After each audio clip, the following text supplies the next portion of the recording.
할렐루야. 주님께서 우리와 같이 계십니다.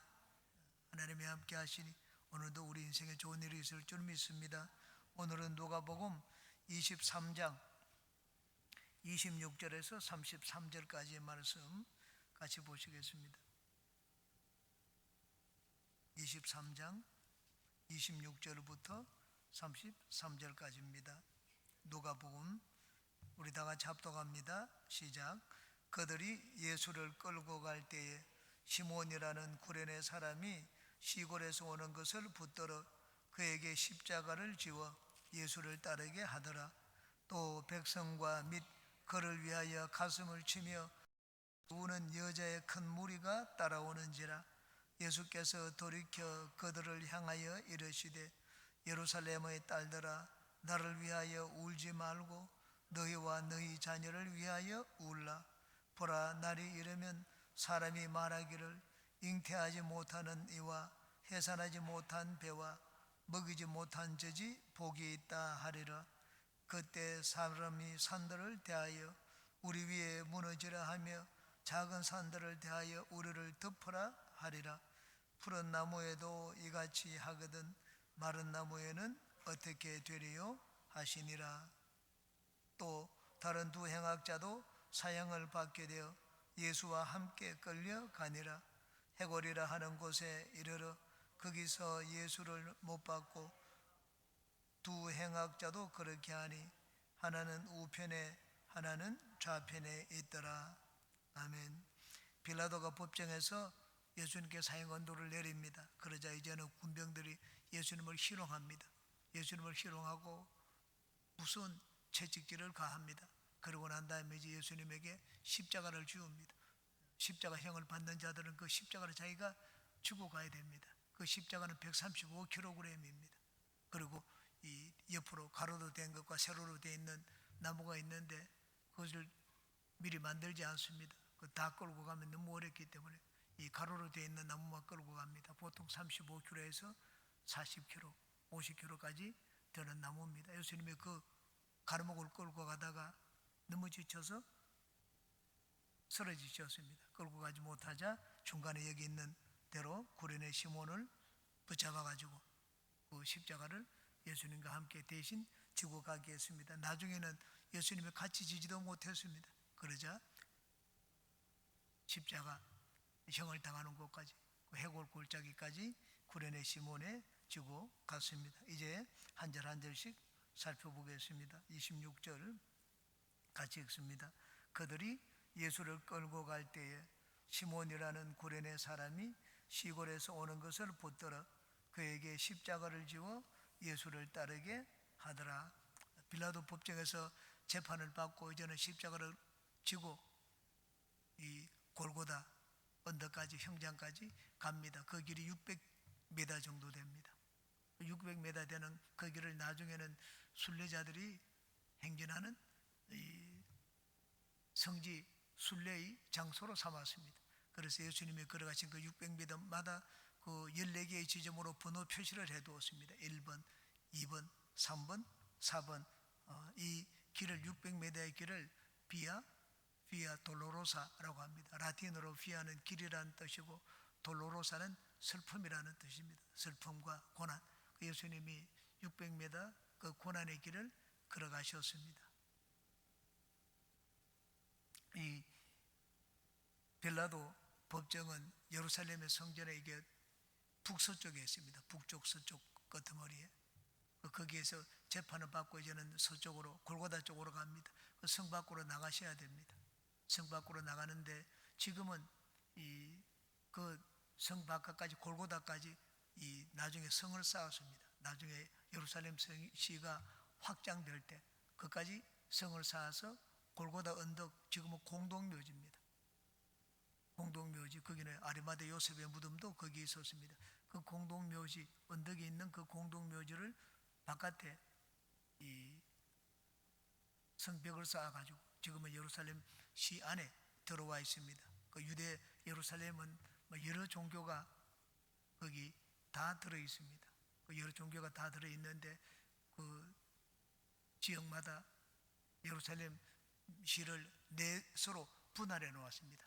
이 남동쪽, 남서쪽, 북동쪽, 북서쪽, 이 남동쪽의 구역을 유대인 구역이라고 합니다. 거기는 유대인들이 거주하는 구역입니다. 그리고 남서쪽에 있는 구역이 아르메니아 구역이라고 합니다. 여러분 아르메니아를 많이 들어보셨을 것입니다. 아르메니아는 기독교를 역사상 최초로 기독교로 국교로 받아들인 나라입니다. 물론 로마 콘스탄티누스 황제가 기독교를 공인을 했습니다. 그런데 공인한 그 연도가 313년입니다. 그런데 아르메니아는 311년에 기독교를 국교로 공인한 것이 아니고 국교로 선포를 했습니다. 아르메니아에는 바돌로메와 다데오가 가서 복음을 전한 나라로 알려져 있습니다. 이 예루살렘 시를 내수로 분할했는데 이 남서쪽에 해당하는 지역이 그 아르메니아 지역입니다. 아르메니아 사람들이 거기 예루살렘 성지에 와가지고 일찍 수도사들이 거했습니다. 그래서 아르메니아 사람들이 거기 많이 살고 있습니다. 그 다음에 이제는 이 위에 북동쪽에는 무슬림이 자리하고 있습니다. 그래서 아래는 유대인 지역이고 북쪽에는 무슬림 지역입니다. 북쪽은 무슬림 지역입니다. 이제는 북서쪽은 기독교 지역입니다. 이 기독교 지역에 골고다 언덕이 들어 있습니다. 그리고 빌라도 법정에 있는 것은 무슬림 지역입니다. 무슬림 지역 빌라도 법정에 있는 쪽에. 그래서 거기 600m의 길을 지점을 다 1, 2, 3, 4 번호를 매겨 놓았습니다. 그 어떤 곳을 지점으로 매겨 놓았는지 제가 한번 일러드리겠습니다. 제1지점 예수님이 사형 선고를 받은 빌라도 법정. 2지점 예수님이 친히 십자가를 지신 곳. 3지점 십자가를 지신 예수님이 처음 쓰러지신 곳. 4지점 십자가를 지신 예수님이 어머니 마리아를 만난 곳. 5지점 구레네 사람 시몬이 예수님 십자가를 대신 진 곳. 이 구레네 시몬이 만난 곳이 5번째 지점입니다. 6지점 제6지점 베로니카 여인이 예수님의 얼굴을 닦아준 곳. 7지점 십자가를 지신 예수님이 2번째 쓰러진 곳. 8지점 예수님이 예루살렘 여자를 만나 말씀하신 곳. 그 예루살렘의 딸들아 라고 말씀을 하신 곳이 8번째 지점입니다. 9지점 십자가를 지신 예수님이 3번째 쓰러지신 곳. 그럼 이제 10번째부터 시작해서 11, 12, 13, 14집은 전부 이 골고다 언덕에 있습니다. 예수님이 10번째는 예수님의 옷을 벗긴 곳. 11번째는 예수님의 손과 발에 못을 박은 곳.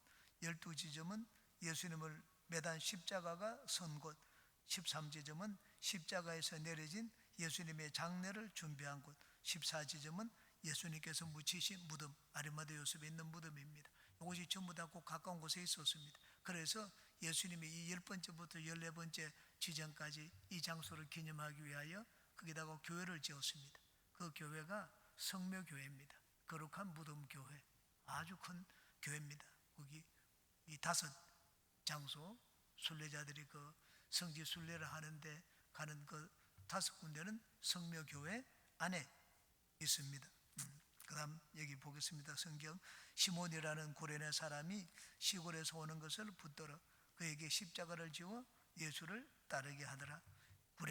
구레네는 이집트의 남쪽 지역에 있는 영토입니다. 지금은 리비아에 속하는 지역이 구레네입니다. 그 구레네는 유대인들이 많이 살고 있었습니다. 헬라파 유대인들이죠. 그래서 구레네에서 어떤 시골 사람이 왔는데 보니까 그 사람의 이름이 시몬입니다. 이 시몬을 붙들어 그에게 예수를 지워 십자가를 지워 예수를 따르게 하더라고 말씀을 했습니다. 이 구레네 시몬이 마가복음에 나옵니다. 그 시몬의 가족들이 마가복음에 나오고 있습니다. 마가복음은 로마 사람들을 대상으로 쓴 복음이 마가복음입니다. 마가복음 15장 21절에는 이렇게 더 자세하게 기록되어 있습니다. 마침 알렉산더와 루포의 아버지인 구레네 사람 시몬이 시골로부터 와서 지나가는데 그들이 그를 억지로 같이 가게 하여 예수의 십자가를 지우고, 억지로 이 사람 바빠서 가는데 붙잡았습니다. 왜냐하면 신체가 건장하니까, 그리고 십자가를 질만 하니까. 거긴 따르는 무리 중에서 눈에 탁 띄는 대로 그 사람을 뽑았습니다. 이 로마법에 의하면은 십자가형을 당하는 사람이 그 십자가를 무거워서 혼자 지고 갈 수가 없을 때는 곁에 있는 다른 사람이 대신 십자가를 지고 가게 한다 하는 그런 로마의 이 사형법의 법령이 있습니다. 그래서 구레네 시몬이 있길래 그 구레네 시몬이 십자가를 대신 지도록 했습니다. 억지로 가도록 했습니다. 그리고 이 구레네 시몬에 대해서 말하기를 알렉산더와 루포의 아버지라고 했습니다. 루포는 로마서에 나옵니다. 바울 사도가 로마 교인들에게 편지를 쓸 때 마지막 16장에 보면은 한 사람 한 사람 일일이 안부를 묻습니다. 로마서 16장 13절에는 이렇게 되어 있습니다. 주 안에서 택하심을 입은 루포와 그의 어머니에게 문안하라. 그의 어머니는 곧 내 어머니니라. 주 안에서 택하심을 받은 루포라고 했습니다. 이게 로마 교인들 마가복음을 읽는데 알렉산더와 루포의 아버지 시몬하면 로마 사람들은 다 알고 있습니다. 왜냐하면 루포는 로마 교회의 아주 귀한 일꾼이었기 때문입니다. 어떻게 루포가 로마 교회의 귀한 일꾼이 되었는가? 아버지 덕분입니다. 구레네 시몬이 예수님의 십자가를 지었습니다. 자원하여 진 것이 아닙니다. 자기는 싫다고 하는데 억지로 그에게 십자가를 지었습니다. 바로 그런 구레네 시몬에게 하나님께서 그 가정에 가문에 은혜를 베풀어 주셨습니다. 그 아내 구레네 루포의 어머니 구레네 시몬의 아내죠. 그는 내 어머니라고 했습니다. 바울도 아주 가깝게 잘 아는 그런 일꾼이었습니다. 예수님이 이 십자가를 구레네 시몬의 본의 아니게 졌는데 나중에 보니까는 그런 하나님의 은혜를 입게 되었습니다. 우리가 자원하여 주님을 섬기는 것은 당연히 복을 받죠. 근데 막 자원하여 섬기지 않고 나는 마음에 뭐 내키지 않은데도 어쩔 수 없이 따라가지고 일을 하니까 같이 일을 하고 그럴 때도 있습니다. 그래도 하나님께 복을 받습니다. 부모가 그렇게 하니까 그 자녀가 복을 받은 것을 우리에게 보여주었습니다. 그러므로 내가 어디에 서 있어야 되는가? 주님이 십자가를 지는 곳에 서 있으면 좋습니다. 내가 자원하여야 하든지 그렇지 못하여야 하든지 세상에 있는 것보다 주님을 섬기는 자리에 서 있으면 복을 받습니다. 우리는 어떻게 하든지 항상 주님을 섬기는 자리에 서 있는 우리 모두가 되시기를 바랍니다. 27절에 또 백성과 및 그를 위하여 가슴을 치며 슬피 우는 여자의 큰 무리가 따라오는지라. 이 백성들은 나중에 예수님을 조롱하고 예수님을 저주했습니다. 네가 하나님의 아들이냐? 침을 뱉는 자도 있고 백성들은 구경하는 자들이었습니다. 그러나 따라오는 여자들은 그렇지 않았습니다. 여자들은 예수님께 은혜를 많이 입은 자들이었습니다. 예수님을 사랑하는 자들이었습니다. 예수님의 제자는 여기 언급되어 있지 않습니다. 남자들은 다 떠났습니다. 이 남자와 여자의 차이입니다. 남자는 보통 목표 지향적입니다. 그리고 성과 지향적입니다. 결과 지향적입니다. 무슨 어떤 결과를 내는 것, 목표 달성하는 것, 이것을 중요하게 여깁니다. 그런데 여자는 보통 관계 중심적입니다. 과정 지향적입니다. 관계를 맺는 결과보다도 어떤 관계를 맺는 것, 중간의 과정 이런 걸 중요하게 여깁니다. 이 제자들은 예수님이 십자가를 지셨기 때문에 이제는 사형을 받았기 때문에 이제 모든 것이 끝났다고 생각을 했습니다. 목표는 끝났다. 목표 달성 되지 않았기 때문에 자기들이 이제는 예수님 따를 이유가 없다고 생각했습니다. 그런데 여인들은 그렇지 않았습니다. 여인들은 그동안 예수님과 함께 지냈던 시간들이 있습니다. 그 과정, 함께 지냈던 시간들, 은혜를 입은 그 은혜 이런 것들을 금방 잊어버릴 수가 없었습니다. 남자는 목표가 중요하기 때문에 목표 달성되지 않으면 그만입니다. 목표 달성되면 목표가 중요합니다. 여인들은 그렇지 않았습니다. 관계가 있기 때문에 정이 있었기 때문에 사랑을 받았기 때문에 예수님을 떠날 수가 없었습니다. 그래서 여인들은 그 예수님의 십자가 지는 그 길에 많은 여인들이 따라갔습니다. 28절에 예수께서 돌이켜 그들을 향하여 이르시되 예루살렘의 딸들아 나를 위하여 울지 말고 너희와 너희 자녀를 위하여 울라. 예루살렘의 딸들아, 물론 이 여인들을 말하는 것이기도 하지만은 성경의 구약 성경에 하면 예루살렘의 딸을 말할 때는 이스라엘 민족 전체를 말합니다. 이스라엘 민족 전체를 향하여 예수님께 말씀을 하고 있습니다. 나를 위해서 울지 말고 너희와 너희 자녀를 위해서 울라. 왜? 무서운 심판이 그 이스라엘 민족을 위해서 기다리고 있기 때문입니다. 하나님의 심판, 진짜 울어야 될 대상이 누굽니까? 울어야 될 대상은 예수님이 아니라 그들의 자녀입니다. 이들이 행한 일로 인해 가지고 그 자녀들 벌을 생각해 보십시오. 그 벌은 어마어마합니다. 예수 빌라도 법정에서 빌라도가 나는 이 사람이 죄없기 때문에 나는 죽이지 않겠노라. 난 이 사람과 무관하다. 손을 씻었습니다. 그러자 그 피값을 우리가 받겠다고 했습니다. 우리와 우리 자녀들이 받을 테니까 그를 죽이라고 했습니다. 당신은 죄가 없으니까. 그래서 빌라도가 좋다. 그러면 나는 이 자에 대해서 나는 깨끗하다. 피값은 너희들이 받아라. 그렇게 해서 예수님을 내주었습니다. 그 예수님의 이 받은 피값이 이제 얼마나 무서운지 그 뒤에 나옵니다. 29절에 보라, 날이 이르면 사람이 말하기를 잉태하지 못하는 이와 해산하지 못한 배와 먹이지 못한 젖이 복이 있다 하리라.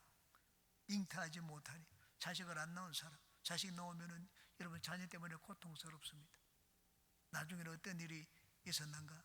자녀를 가지고 삶아가지고 양식으로 해먹었습니다. 예수님이 33년에 십자가에 달리셨는데 주 70년에 예루살렘 이 성전이 무너졌습니다. 성이 불타버렸습니다. 로마가 거기 포위하고 이 3년 동안 토성을 쌓아가지고 포위를 했습니다. 이들은 예루살렘 성전 안에 최후로 들어가가지고 성전에 있으면 안전하다고 생각을 했는데 로마가 거기 바깥에서 포위를 하니까 나중에는 3년 동안 그렇게 안에 먹을 양식이 떨어졌습니다.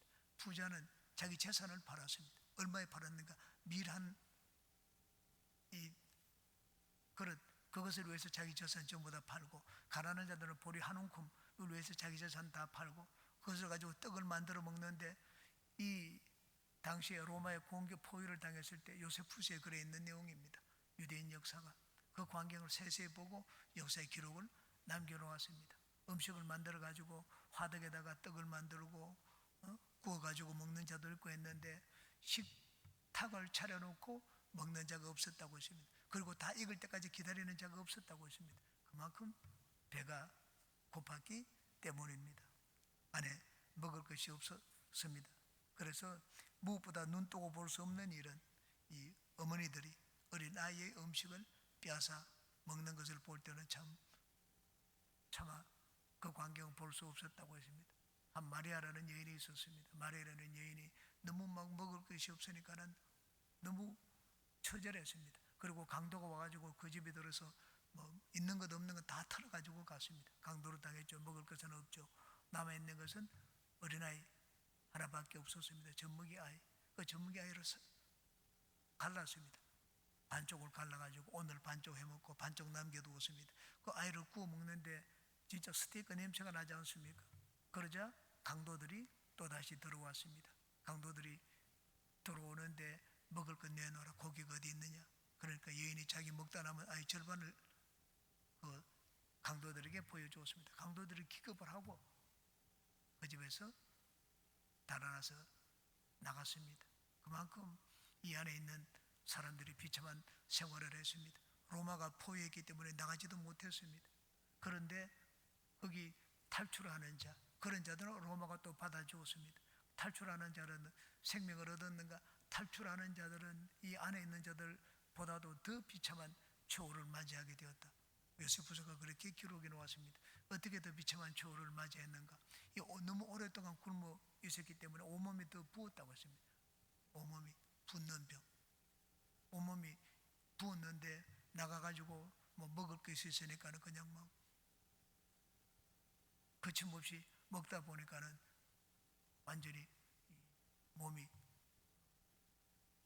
부은 채로 막혀가지고 더 비참한 최후를 맞이했다는 글을 적어 놓았습니다. 또 한 번은 수리에게 이 주민이 나가가지고 탈출을 했는데 이 탈출을 했는데 보니까는 이 유대인의 배를 가르는 걸 봤습니다. 왜 유대인의 배를 가르는지 로마 사람들이 봤습니다. 나중에 보니까 거기 뱃속에서 금화가 나왔습니다. 유대인들은 탈출할 때 그냥 탈출하지 않고 전부 금화를 삼켰습니다. 금화를 삼키니까는 이 삼키고 나온다는 걸 나중에 로마 병사들이 알았습니다. 그래서 유대인들이 나오는 족족 전부 다 배를 갈랐습니다. 금화가 있는 줄 알고. 이게 예루살렘 성전이 함락될 때 이 유대인들이 당한 슬픔입니다. 얼마나 슬펐으면 여기 그 다음 30절을 보시기 바랍니다. 그때 사람이 산들을 대하여 우리 왜 무너지라 하며 작은 산들에 대하여 우리를 덮어라 하리라. 무너지라. 나는 깔려 죽겠다는 말입니다. 왜 이런 말을 했는가? 차라리 산에 무너져 가지고 지진이 일어나 가지고 그냥 묻히는 것, 이것이 사는 것보다 더 낫다는 말입니다. 여러분, 살고 있지만 이 차라리 죽는 것보다 못한 그런 삶도 있지 않습니까? 이 당시에 바로 유대인들이 예루살렘 성이 함락될 때 그런 비참한 생을 살았습니다. 멀리 갈 필요가 없습니다. 우리는 2차 대전 때 이 홀로코스트를 잘 압니다. 유대인 대를 학살당한 거 600만 명의 유대인들이 학살당했습니다. 살아있지만은 죽은 것보다 낫지 않았습니다. 오늘 있지만은 내일 언제 가스실에 들어갈지를 모릅니다. 그런 이 비참한 운명을 맞이하게 되었습니다. 예수님이 너희 자녀들을 위해서 울라 장차 이런 날이 올 것이라고 말씀을 했습니다. 그러므로 우리가 지금 나만 괜찮으면 괜찮다, 결코 그렇지 않습니다. 하나님이 역사를 움직이십니다. 역사를 움직이시고 상 줄 자는 상 주시고 또 심판할 자는 하나님이 심판하십니다. 하나님이 심판하실 때는 그 심판은 참으로 무섭습니다. 그리고 조금도 하나님이 이런 자들을 심판할 때는 자비가 없습니다. 그러므로 우리는 항상 하나님 앞에 바른 삶을 살아야 됩니다.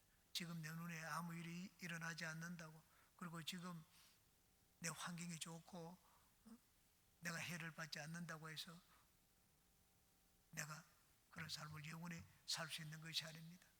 내가 받을 벌을 내 자손들이 받게 됩니다. 그러므로 우리는 항상 하나님 앞에 바른 삶을 살아야지 우리 자녀도 잘 되고 우리 국가도 복을 받을 수가 있습니다. 31절에 푸른 나무에도 이같이 하거든 마른 나무에는 어떻게 되리요 하리라. 우리 산불 나는 것을 보면 알 수가 있습니다. 산불이 날 때는 여러분 이렇게 나무가 있는데 푸른 나무는 다 거기 물기를 머금고 있지 않습니까? 푸른 나무는 아무리 살아있는 나무는 떼려고 해도 불이 붙지를 않습니다. 근데 너무 화력이 세면 살아있는 나무 상관이 없습니다. 모든 걸 다 불태웁니다. 이게 푸른 나무, 푸른 나무라는 말은 죄 없는 자, 순결한 자, 그런 의미입니다. 마른 나무는 어떻습니까? 푸른 나무가 불타면 마른 나무는 더 말할 필요가 없을 것입니다. 유대인의 속담입니다. 푸른 나무에도 이런데 마른 나무는 어떻게 했느냐? 푸른 나무가 이런 재앙을 받는다면 마른 나무는 그냥 불타버리고 사라져버리고 없을 것입니다. 이 모든 예루살렘의 딸들, 이게 죄를 안 지은 자도 거기 많이 있지 않습니까? 예루살렘 민족 전체가 그런 벌을 받는데 그들이 이 벌을 자기 조상이 지었지 자기들이 짓지 않았습니다. 그렇지만은 푸른 나무들입니다. 그런 자녀들은 예수님을 죽이는 것과 실제로 상관이 없는 자들이었습니다.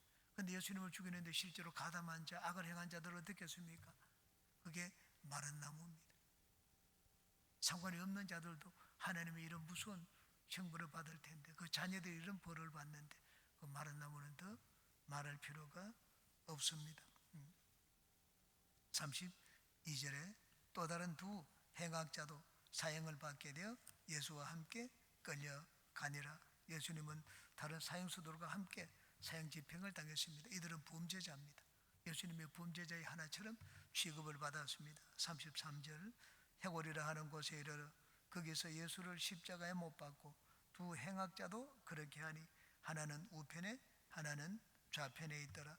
해골이라 하는 곳에 이르러, 그곳은 십자가형을 집행하는 사형 집행장이었습니다. 도로변 가에 있었습니다. 누구든지 그 지나가는 자들마다 그 십자가에 달린 자를 볼 수 있도록, 그리고 사람들에게 이렇게 공개적으로 처형을 했습니다. 시범을 보이기 위해서. 이런 일을 하면 로마에 반역을 하고 반란을 일으키면 어떻게 되는지 보이기 위해 가지고 모든 사람들이 지나가는 곳에 그 형터를 만들고 그곳에 사형을 집행을 했습니다.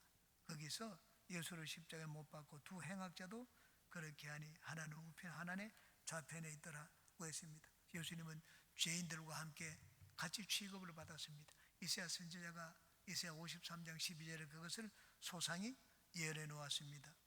그러므로 내가 그에게 존귀한 자와 함께 몫을 받게 하며 강한 자와 함께 탈취한 것을 나누게 하리니 이는 그가 자기 영혼을 버려 사망에 이르게 하며 범죄자 중 하나로 헤아림을 받았음이니라. 범죄자 중 하나로, 죄를 한 번도 안 지은 분이 범죄자와 같이 동일하게 취급되어서 형을 받았습니다. 왜 그렇게 했습니까? 우리 범죄자들을 살리기 위하여 예수님이 그렇게 하셨습니다. 이 예수님 우편 좌편에 이 흉악한 강도가 같이 있었습니다. 조금 전에 세베대의 아내 야고보 요한의 어머니가 예수님께 한 말을 생각해 보십시오. 우리 아들을 주님의 이제 예루살렘에 들어가면 왕으로 등극할 때 하나는 주의 우편에 하나는 주의 좌편에 앉혀달라고 했습니다. 내 좌편 우편에 너희들이 앉을 수 있느냐? 우리가 앉을 수 있다고 했습니다. 내 좌편 우편에 앉으려면 내가 마시는 잔을 마셔야 되는데 너희들이 마실 수 있겠는가? 마실 수 있다고 했습니다. 세베대 요한이 예수님의 우편 좌편에 앉고 있으면 어디 있어야 되겠습니까? 지금 여기 예수님의 오른편 왼편에 있어야 됩니다.